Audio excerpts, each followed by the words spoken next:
As parábolas de Jesus. A parábola das 10 virgens. A parábola das 10 virgens é uma das parábolas de Jesus mais conhecidas pelos cristãos. Embora seja tema de muitos sermões, sem dúvida ela é uma das parábolas mais difíceis de interpretar. Essa parábola encontra-se exclusivamente no Evangelho de Mateus, capítulo 25 e versículos 1 a 13. Texto bíblico da parábola das 10 virgens. Então o reino dos céus será semelhante a 10 virgens que, tomando as suas lâmpadas, saíram ao encontro do esposo. E 5 delas eram prudentes, e 5 loucas. As loucas, tomando as suas lâmpadas, não levaram azeite consigo, mas as prudentes levaram azeite em suas vasilhas com as suas lâmpadas. E tardando o esposo, tosquenejaram todas e adormeceram. Mas à meia-noite ouviu-se um clamor: aí vem o esposo, saí-lhe ao encontro. Então todas aquelas virgens se levantaram, e prepararam as suas lâmpadas. E as loucas disseram às prudentes: dai-nos do vosso azeite, porque as nossas lâmpadas se apagam. Mas as prudentes responderam, dizendo: não seja caso que nos falte a nós e a vós, e diante aos que o vendem, e comprai-o para vós. E tendo elas ido comprá-lo, chegou o esposo, e as que estavam preparadas entraram com ele para as bodas, e fechou-se a porta. E depois chegaram também as outras virgens, dizendo: Senhor, Senhor, abre-nos. E ele respondendo disse: em verdade vos digo que vos não conheço. Vigiai, pois, porque não sabeis o dia nem a hora em que o Filho do Homem há de vir. Mateus 25, 1, 13. Contexto da parábola das 10 virgens. A parábola das 10 virgens está posicionada no Evangelho de Mateus imediatamente após o sermão escatológico de Jesus. Na última parte do sermão, capítulo 24, Jesus faz um alerta sobre a separação entre os bons e os maus, santos e ímpios, que haverá por ocasião de sua repentina vinda. Já no capítulo 25, tal separação é ainda mais detalhada em 3 parábolas, a parábola das 10 virgens, Mateus 25, 1, 13, a parábola dos talentos, Mateus 25, 14, 30, e a parábola da separação das ovelhas e dos bodes, Mateus 25, 31, 46. Jesus utilizou a descrição de um típico casamento judaico da época nessa parábola. Era costume que o noivo fosse, acompanhado de seus amigos, tarde da noite, à casa da noiva. Lá, a noiva o esperava com suas damas de honra, as virgens, que ao serem avisadas da aproximação do esposo, deviam sair com suas lâmpadas para iluminar o caminho do noivo até a casa, onde haveria a celebração das núpcias. Sobre a escolha do número de 10 virgens, acredita-se que geralmente esse cerimonial era composto por 10 damas. Isso pelo fato de que as formalidades judaicas eram realizadas com o comparecimento de ao menos 10 pessoas, ou seja, a quantidade de 10 era significativa em certas ocasiões. As diferentes interpretações sobre a parábola das 10 virgens.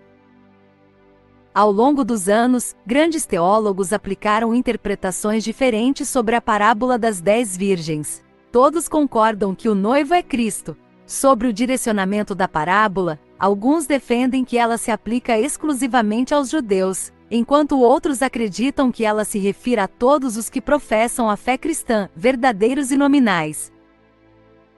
O principal argumento utilizado por quem defende a aplicação exclusiva aos judeus é que a igreja é a noiva e não as madrinhas. Também defendem que a voz que anuncia o noivo é a voz dos profetas que proclamaram que o Messias viria. Sob este aspecto, as virgens loucas são os judeus que acreditavam que sua religiosidade seria suficiente e não se prepararam para ele, enquanto as prudentes seriam os judeus que reconheceram que Jesus é o Cristo e estes pertencem então aos remanescentes que serão salvos. Romanos 9, 27. Ainda dentro da linha que defende ser esta uma parábola direcionada ao povo judeu, estão os que acreditam que essa parábola será cumprida durante o período de grande tribulação, após um arrebatamento secreto da igreja, onde haverá a ausência do noivo que estará nas bodas juntamente com a noiva, igreja. Dentre os que defendem que a parábola se aplica aos cristãos, Existe uma grande variação de interpretação que basicamente divergem entre si sobre o que representa os elementos principais da parábola.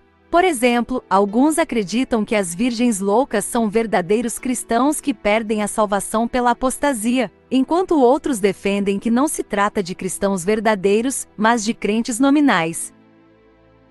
A figura do azeite também é discutida, sendo que há os que acreditam representar o Espírito Santo, outros o amor e ainda outros a graça de Deus. O sono que acometeu as virgens, para alguns se trata da morte física, para outros momentos de fraqueza espiritual, e ainda outros defendem que o sono representa simplesmente a demora da volta de Cristo, provando os que o esperam. Aplicação da parábola das 10 virgens. Como vimos, existem diferentes opiniões sobre a parábola das 10 virgens. Grandes expositores da palavra de Deus ao longo da história da Igreja fizeram sermões incríveis com pontos de vistas diferentes sobre esse texto. O interessante é que nenhum deles distorceu o verdadeiro ensino de Jesus nessa parábola, o que talvez nos mostra a tamanha abrangência do princípio contido nela. Creio que das interpretações citadas acima, a que mais causa problemas e, para mim, trata-se de um erro teológico. É a interpretação que defende que tal parábola se aplica aos judeus no período de grande tribulação, após a Igreja não estar mais na terra. Esse tipo de ensino é fundamentado por uma interpretação bíblica profundamente confusa e equivocada.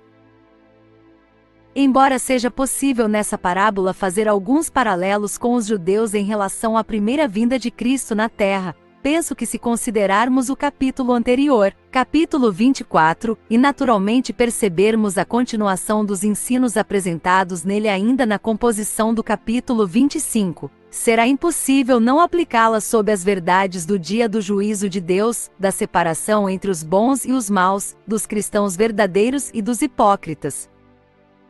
Lições da parábola das 10 virgens. Seja qual for a interpretação adotada nessa parábola, tais verdades não podem ser negadas. Todas eram virgens. Historicamente, a virgindade sempre esteve relacionada à religiosidade e ao sagrado. Na parábola, tanto as prudentes quanto as loucas eram virgens. Isso não significa que alguns perderão a salvação, mas que alguns nunca tiveram. As virgens loucas em nenhum momento foram prudentes, e as prudentes em nenhum momento se tornaram loucas. A parábola começa e termina com 5 prudentes e 5 loucas. Se aqui a virgindade se refere à religiosidade, claramente podemos perceber então que tal religiosidade não poderá salvar ninguém. Não basta ser virgem, é preciso ter o azeite. As loucas eram virgens, tinham lâmpadas, mas saíram sem o azeite. Mateus 25, 3. As aparências enganam. As 10 eram virgens, possuíam lâmpadas e, pelo que o versículo 8 nos diz, saíram ao encontro do esposo com as lâmpadas acesas. Nesse momento talvez fosse praticamente impossível humanamente separá-las, pois aparentemente eram idênticas. Realmente é muito difícil conseguir separar alguns crentes nominais dos crentes verdadeiros. Eles frequentam as mesmas igrejas, ouvem os mesmos sermões e cantam os mesmos louvores. Alguns se destacam e acabam fazendo grandes prodígios. Eles oram fervorosamente, pregam eloquentemente, curam doentes, expulsam demônios e dizem levar o nome de Cristo. Eles enganam os homens, mas não enganam a Deus. Curiosamente, na parábola das 10 virgens, verso 12, Jesus usa praticamente a mesma expressão que ele já havia utilizado em Mateus 7. Nunca vos conheci, apartai-vos de mim. Mateus 7, 23. Nosso Deus é justo, e naquele dia não haverá intruso. Mateus 22, 1, 14. As lâmpadas apagaram. Se por um lado inicialmente é muito difícil perceber quem são os prudentes e quem são os insensatos, há um momento em que essa diferença se torna duramente visível, ao apagar das lâmpadas. O cristão nominal, com sua fé histórica, não conseguirá manter sua lâmpada acesa no momento em que o noivo vier. Sua hipocrisia, sua religiosidade e sua aparência podem até iluminar o caminho de sua vida por um tempo, e de maneira tal que há quem o siga. Quando olhamos para a lua durante a noite, ficamos admirados por sua luz, mas logo de manhã a verdade de que ela não possui luz alguma vem à tona. Ela reflete uma luz que não é dela. A fé histórica é assim, brilha por um tempo, mas nunca terá o brilho definitivo da verdadeira fé salvadora. O azeite é pessoal. Como já dissemos, nesse ponto os estudiosos defendem significados diferentes para a figura do azeite, porém seja a graça de Deus ou a presença do Espírito Santo, ambos os significados são insubstituíveis, indivisíveis e notórios na vida do verdadeiro salvo em Cristo Jesus. Quando a graça de Deus alcança o pecador, ele é regenerado pelo Espírito Santo e passa a conhecer a fé salvadora. Esse azeite não se pode dividir, é pessoal, suficiente apenas para os prudentes. O azeite não pode ser obtido por esforço humano. Talvez as virgens loucas da parábola não levaram consigo azeite porque acharam que o noivo viria rapidamente. Quando perceberam que o noivo tardou em vir, então desesperadamente tentaram comprar o azeite que lhes faltava. A parábola termina com as virgens loucas batendo à porta do noivo, e sendo por ele rejeitadas. Pode ser que elas queriam mostrar que se esforçaram para estarem ali, correram em busca de azeite para que pudessem participar das bodas, mas seus esforços nada puderam fazer por elas. A prudência e a vigilância. Muitos pregadores de maneira equivocada pregam apenas que as virgens loucas dormiram, mas as prudentes também dormiram. Como vimos anteriormente, existem diferentes opiniões sobre a natureza desse sono, mas uma coisa é certa: o sono não foi o sinal de loucura, ou seja, as virgens prudentes não passaram a ser loucas pelo fato de terem dormido. Isso quer dizer que a prudência não está relacionada ao sono, mas ao fato de ter ou não o azeite, isto é, ser prudente e estar preparado é possuir o azeite. A lição principal dessa parábola é o mandamento de vigiar. A vigilância prudente é aquela que nos prepara para uma longa espera. É fácil esperar pouco tempo. Na fila de um banco, quando o tempo de atendimento é curto, todos permanecem esperando, mas quando a fila é imensa e demorada, muitos desistem. A demora da volta de Cristo separa os prudentes dos loucos, os sábios dos tolos.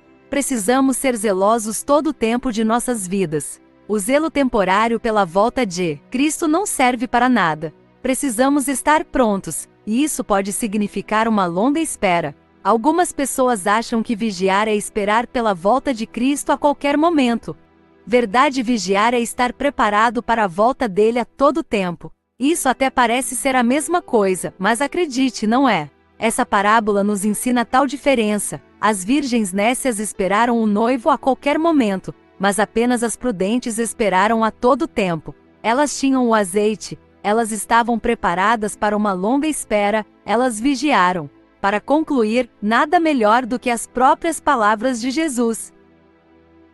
Vigiai, pois, porque não sabeis o dia nem a hora em que o Filho do Homem há de vir. Mateus 25:13. Meu desejo sincero é que possamos, naquele dia, desfrutar do óleo. A parábola das 10 virgens certamente é um alerta importante para todos nós.